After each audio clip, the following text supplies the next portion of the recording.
சுண்டைக்காய் வறுவல் எப்படி செய்கிறதுன்னு பார்க்கலாம். சுண்டைக்காய் உடம்புக்கு ரொம்ப நல்லது. சுண்டைக்காய் பாருங்கள், ஒரு கப் எடுத்திருக்கேன். அதுக்கு தேவையான அளவு தாளிக்கிறதுக்கு வெங்காயம் எடுத்திருக்கேன். அதுக்கப்புறம் தக்காளி கொஞ்சம் வேணும்.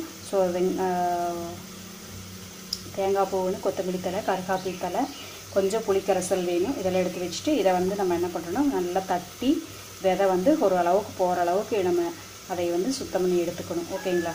நல்லா தட்டி தண்ணியில் கழுவுனீங்கன்னா விதை போயிடும். அதை எடுத்து வச்சுக்கோங்க. அதுக்கப்புறம் எப்படி என்ன பண்ணுறதுன்னு சொல்கிறேன். பாருங்கள் நான் என்ன பண்ணுறேன் அப்படின்ட்டு. இதில் போட்டு கொஞ்சம் கொஞ்சமாக நம்ம இடித்து எடுத்துக்கலாம்.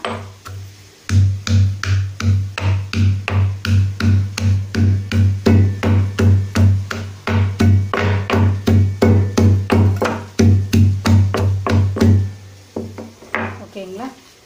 இந்த மாதிரி உங்களுக்கு ஆயிரும். அந்த மாதிரி ஃபுல்லாக நம்ம இடித்து எடுத்துக்கலாம்.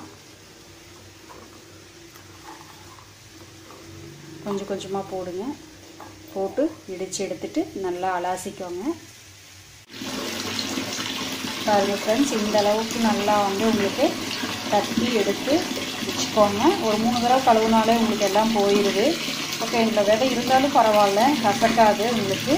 அடுத்து என்ன பண்ணணும்னு இப்போ புளி கரைசல் எடுத்துக்கலாம். சின்ன எலுமிச்சங்காய் அளவுக்கு, இல்லைன்னா அரை எலுமிச்சங்காய், பெரிய எலுமிச்சங்காய். ஓகேங்களா? வேறு இந்த அளவுக்கு உங்களுக்கு புளி கரைசல் எடுத்து நல்லா புளி கரைச்சி வச்சுக்கோங்க. ஓகேங்களா? இந்த அளவுக்கு புளி எடுத்து நல்லா கரைச்சி வச்சுக்கோங்க. இப்போ எல்லாம் ரெடி ஆனதுக்கப்புறம் நான் பாருங்கள், நல்லா கடாய் அடுப்பில் வச்சு தண்ணியெல்லாம் போனதுக்கப்புறம் மரச்செக்கில் தேங்காய் எண்ணெய் ஊற்றுறேன். கொஞ்சம் அதிகமாகவே ஊற்றிக்கோங்க. அப்போ தான் உங்களுக்கு இந்த எண்ணெயிலேயே ஃப்ரை ஆகணும். அப்போ அந்த கசப்பு போயிடும் உங்களுக்கு. ஓகேங்களா? அதோட எப்பவும் போல் கடுகு, தாளிக்கிறதுக்கான கடலைப்பருப்பு போட்டு தாளித்து விட்டுக்கோங்க. எண்ணெய் காஞ்சதுக்கப்புறம்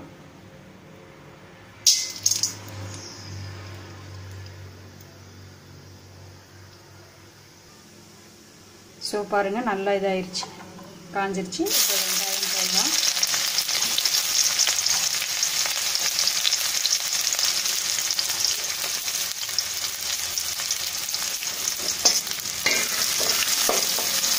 நல்லா தாளிச்சு இது கூட நம்ம அந்த சுண்டல் இருக்கு இல்லைங்களா, சுண்டல் கடலையை போடலாம். நல்லா ஃப்ரை ஆகட்டும். எண்ணெயிலே கொஞ்சம் ஃப்ரை ஆகட்டும். இதுக்குள்ளே காரம் பிடிக்கிறதுக்காக, வேகறதுக்குள்ளேயே காரம் பிடிக்கணும். அதுக்காக உப்பு, மிளகாத்தூளும் போட்டுருங்க. பாருங்க, உப்பு, மிளகாத்தூள் போடுறேன். பத்தலைன்னா மறுபடியும் ஆட் பண்ணிக்கலாம். ஓகேங்களா? மஞ்சள் தூள் கொஞ்சம் போட்டுக்கலாம். இதெல்லாமே நம்ம ரெகுலராக யூஸ் பண்ணுற இந்த ஐட்டம்ஸ் எல்லாமே உங்களுக்கு ஹெல்த்தி அண்ட் கிருமி நாசினி, ரொம்ப நல்லது உடம்புக்கு. ஓகேங்களா? ஏதாவது கெட்டது இருந்தாலும் வெளியே எடுத்துடும். சாப்பாடு செய்யும்போது எப்போவும் நீங்கள் ஒரு நல்ல சாமி பாட்டு இல்லைன்னா அதில் ஸ்லோகங்கள் போட்டு விட்டுக்கோங்க. ஓகேங்களா? அந்தந்த கம்யூனிட்டியில் என்ன பாட்டு கேட்பீங்களோ சாமி பாட்டு போட்டு கேட்டுக்கோங்க. அல்லாவோட பாட்டு, இல்லைன்னா கிறிஸ்டின் பாட்டு, இல்லைன்னா சாமி பாட்டு கேட்குறவங்க சாமி பாட்டு போட்டு கேளுங்க. ஏன்னா அது கேட்கும்போது சமையல் செய்யும்போது உங்களுக்கு எண்ணங்கள் நல்லாயிருக்கும். நல்ல எண்ணத்தோடு செய்யும்போது அது டேஸ்ட்டு நல்லா தான் இருக்கும். அதுக்காகத்தான், வேறு ஒன்றும் இல்லை. ஓகேங்களா? திட்டிகிட்டே செஞ்சோம்னா அந்த நம்ம மனசுக்குள்ளே குமுறிக்கிட்டே செய்யும்போது சமையல் அதில் ரொம்ப கோபத்தை தூண்டுற சக்தி தான் அதில் அதிகமாக இருக்குது. மன அமைதியோடு செய்யும்போது அதில் நல்லா எண்ணங்கள் ஸ்ப்ரெட் ஆகி சாப்பிட்றவங்களுக்கு நல்ல அமைதி கிடைக்கும். அதுக்காகத்தான் சத்தோட அமைதி கிடைக்கும். கொஞ்ச நேரம் மூடி வைக்கலாம். ஒரு 5 மினிட்ஸ் கழித்து பார்க்கலாம். எப்படி எப்படி பார்க்கலாம் பாருங்க. நல்லா வந்துட்டு இருக்குது. தண்ணி எல்லாம் ட்ரை ஆகிடுச்சு. ஓகேங்களா? அந்த எண்ணெய் வெளியே வரணும். அந்த அளவுக்கு நம்ம ஃப்ரை பண்ணோம். அப்போ தான் அந்த கசப்பு போகும். இப்போ புளி கரைச்சல் வச்சுருக்கோம் இல்லை, அந்த புளி கரைச்சல் ஊற்றி வேக விடலாம்.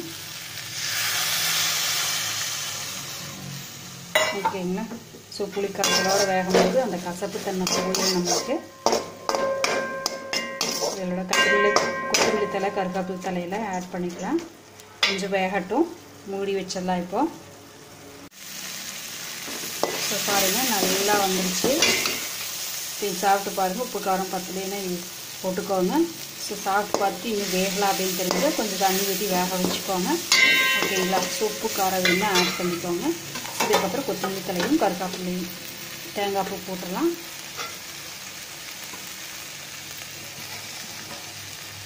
தலை தேங்காய் பூ எல்லாம் போட்டு மிக்ஸ் பண்ணிட்டோம்னா சூப்பராக இருக்கும். ஸோ இது ரொம்ப ஹெல்த்தி, நல்லது, லேடிஸ்க்கு ரொம்ப நல்லது. ஓகேங்களா? சாப்பிட்டு பாருங்கள், எப்படி இருக்குன்னு சொல்லுங்கள்.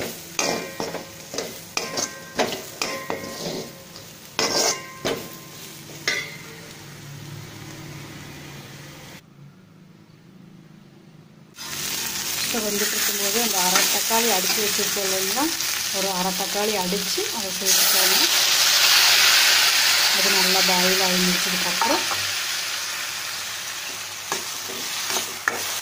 இது எதுக்கு தக்காளி சேர்க்குறோம் அப்படின்னா இந்த கசப்பு தன்மை கொஞ்சம் அந்த ஸ்வீட் தண்ணி இருக்கிறத எடுத்துக்கு. ஸோ அதனால் அதை பாயில் பண்ணி எடுத்து வச்சுக்கலாம். அவ்வளோதான். பாருங்கள், ஒரு பவுலில் நான் ட்ரான்ஸ்ஃபர் பண்ணிவிட்டு எவ்வளோ சூப்பராக இருக்குது அப்படின்ட்டு. ஸோ டேஸ்ட்டு பார்த்தேன், ரொம்ப நல்லாயிருக்கு, கசப்பு இல்லை. செஞ்சு பார்த்துட்டு கமெண்ட் பண்ணுங்கள். தேங்க்யூ ஃபார் வாட்சிங். Have a happy day.